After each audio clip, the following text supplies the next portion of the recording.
Hello friends, welcome to Foxy Tech. So today we're gonna see another important topic, how to assign the Kubernetes pod to the specific node. So in this we're gonna see a couple of scenarios and also we're gonna demonstrate how you can do the scheduling for the particular node. Right? So let's jump into that. So we're gonna see the first thing, and in this video we're gonna cover this is our main scenario to be covered, and also I'll be explaining what are the other additional scenarios you can use this use case. Okay, so let's assume you have a Kubernetes cluster and it has a more than one worker.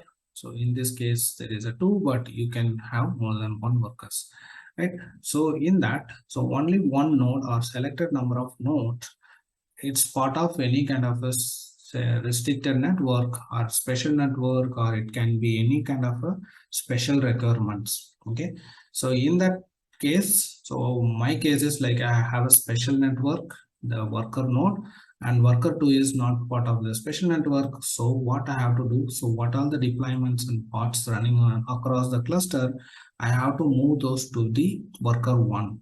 So with that, so those will be exposed to the external services, and those services will be served to the external clients. All right. So this is the scenario. So we're gonna cover. So part of that. So we have a existing pod, right? So we're gonna modify that to be part of worker 1, and also there is a deployment that also we are moving to the worker 1. All right. So next we're gonna see the, before we jump into the demo, so we're gonna see what are the additional scenarios it's matches, right? So the first one, so maintenance. As we are doing regular maintenance, or it's recommended always, so we may have some patching or any kind of a security fix or vulnerabilities fix you need to perform. So in that time, so you may need to have the VM should be down or need to be restarted. So if you have any running any kind of application, right, so that may get restarted and your users may be affected.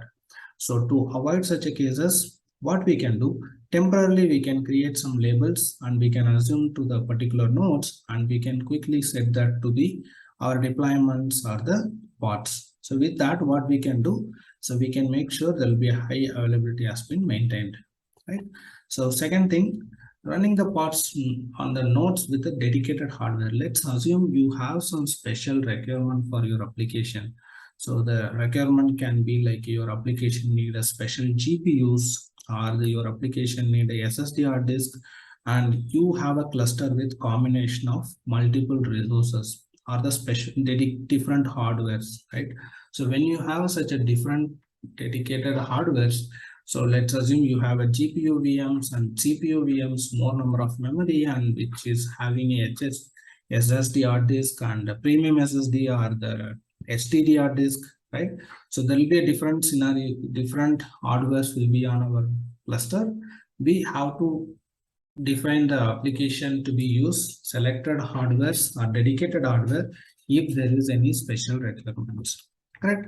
So in that case, what we can do, we can again create the label for the selected hardware, and those can be assigned to the application whichever requiring a dedicated hardwares, right? And the next is like a port co-location and the code dependencies, which is nothing but, so you may have like a microservices are tightly coupled with the application stack, correct? So if the pod should be located on the same machine to improve the performance, sometimes to avoid any kind of a latencies. Let's you have some different applications, and that's need to be in the selected, you have to be in the same node. So with that, we can avoid any kind of a network latency issues. Let's say like one of the example is you have a Nginx server, and that Nginx server is using a backend of any kind of storage or any kind of like Redis or any kind of like similar services, and there is a correlation that need to be maintained on the same state. So when there is a multiple node involved, there is a chance there will be a network latency issue, and due to that, as we may have like a very less timeouts, so that maybe get timeout and your application may not work as expected. So to avoid those kind of issues, you can use the labels this node labels, and you can make sure those kind of a resource and those kind of dependent services are in a same machine, and with that you can avoid any such a latency issues. And also sometimes there will be a caches will be maintained on the same machine. And next is a locality, and data locality is something like a data incentive applications, like intensive applications. So let's say like you have a database in the same machine, and also you have a customer facing application in the different machines. So in that time there will be a data read and write will be delayed. So due to that your application may perform little low, right? So again that makes, if it's internet application, again it's not recommended, but I'm telling it's okay to accept. But let's assume you are serving to the customers, that time this kind of issues may be a huge impact for our deliverables, right? So for that what we have to do, so we have to make sure this kind of a database or data related application, and wherever the data is there, that should be near to our application or the same machine. With that we can avoid such a data reads and write times issues. The throughput should be very better in this case. And right, so next scenario is availability. So if you have an application deployment high level and fault tolerance, it's good practice to run the pods on the nodes deployed in the different availability zones. Availability zones in the sense, you may know that if you are using a cloud, so in the cloud there will be a different data centers in a different region in this different places in the same region. So with that, what we can do, so even the one place is down, so another place will be always available. So you can make sure your applications are segregated into two. So let's say like one set of application or part of one set will be on availability zone 1, and part of another one will be on availability zone 2. So with that, even the one zone is down, your application will be always high and availably maintained, right? So these are the scenarios currently it's maintained. So let's jump into the demo and let's see that. So where is our what all the nodes we have. First we're gonna see, next we're gonna see the pods where it's running currently, and how we can change that to be different nodes, right? Or let's say like agents. So let me log into my server, and this is my server, and with this we're gonna see the examples. Okay, so the first one, kubectl get nodes to check what are the nodes we have. So we have 3 nodes at this moment. It's called agents 1 2 3, sorry 0 1 2, right? So let's also check what are the deployments we have. So we're going to check kubectl get pod. So in this we have already, there is a deployment, and also there is one pod is running. All right, so let's quickly check where these pods are running, right? So we can use -y to see the detailed output, and in that we can see it. Currently it's all scattered across multiple nodes. That is how it's meant to be, because Kubernetes always makes sure it's not laying on the single node, it's always scattered across available nodes currently, right? So you have this many things. So first thing what we have to do, so we have to change this pod to be running on the node 1, correct? So I have files here.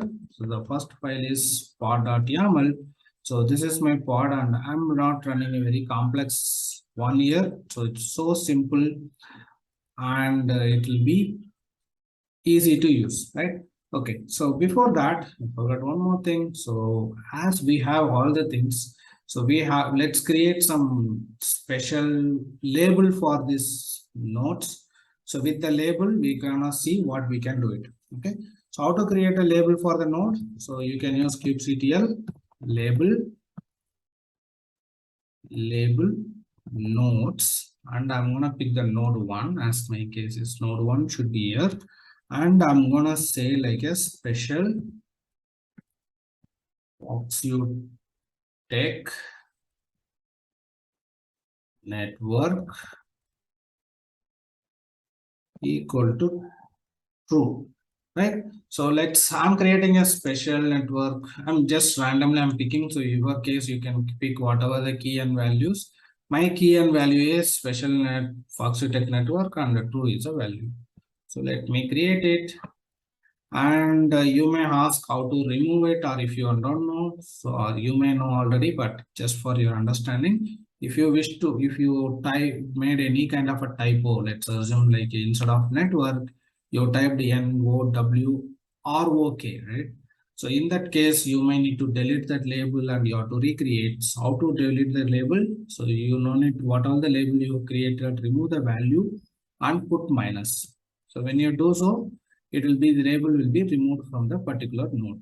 Okay, so my case, let me show you that quickly again. So I have created the label.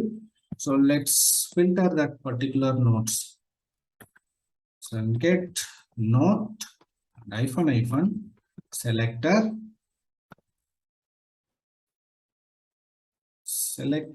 and my key and value is. So we're going to quickly check what are the nodes part of this label.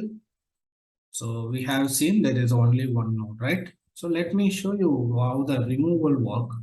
So I have removed it now. I'm going to run the same filter one. There is no response because the label has been removed. Okay, that is not our case, but just for your understanding, I have created it. I'm going to recreate that label and let me show you the available nodes on the particular label. So you can see it now, right? All right, so now we can add that label to the pod first. So to add to the pod, let's open the pod.yaml. Under the spec, you need to add that node selected. So what is the, how to what is the link? So it's nothing but the key value is node selector. So you need to use node selector colon and the value, key value, whatever we created, the special Foxy Tech network colon, and within the double quotes put the values like this. All right, so now we have created a label. So as you know, if you are making any custom changes, it cannot be applied directly because the pod, it's not, it won't take. So for that, what you have to do, you have to delete the pod first, and we're gonna delete it. And once it got deleted, we're gonna apply this change and going to make sure it's resident on the particular expected node. Okay, so kubectl get pod -o and void. So I'm going to see that in a particular node. So this is the one, and it took 8 seconds. So let me do one more thing. Let's quickly delete and make sure it's putting again and again, it's going to the selected node. It should be, but just for our understanding. So apply that, go and check the details again. Well, so even the first time also went, second time also it's went. So that means we are in a good shape, correct? So now we have done the change for the pod. So next time we have to do for the deployment. So let me open the deployment file quickly, and you may get two spec here. So always you have to put the node selector under the same spec or the container wherever it's part of, there you have to place it. So node selector colon, and then you have to use the values. My key value is special network colon true, and I'm saving it the file. All right, so now we have made these changes and these files are done, right? Okay, so for deployments, it's not like parts, you don't need to delete and create, so you can just quickly directly apply it. So when you do so, the changes will be replicated on the particular parts. So let's check it now quickly. What is happening? So you can see already the parts are moved to the node one, and there's another one application, existing one is getting terminating. So let's rerun again. So we can see it again. So this will be part of node one or the agent one, right? So with this, we have achieved the scenario, whatever we we have given. So in this scenario, what we have did, so we have created the custom label for our node, and that label has been assigned to the pod under deployment. All right. So hope this video is useful, guys. If you like, please hit the like button, and if please share with your friends. Hope this may be useful any one of your friends. Also, please subscribe to our channel for similar kind of videos on regular basis. Also, you can follow us on the social media. So we are continuously posting our some commands or something like some random post will be always posted, and you can just make use of those kind of posts also, which may help you to gain quick knowledge on the particular topic. So what are the posts we do for fun we post? So let me show you that.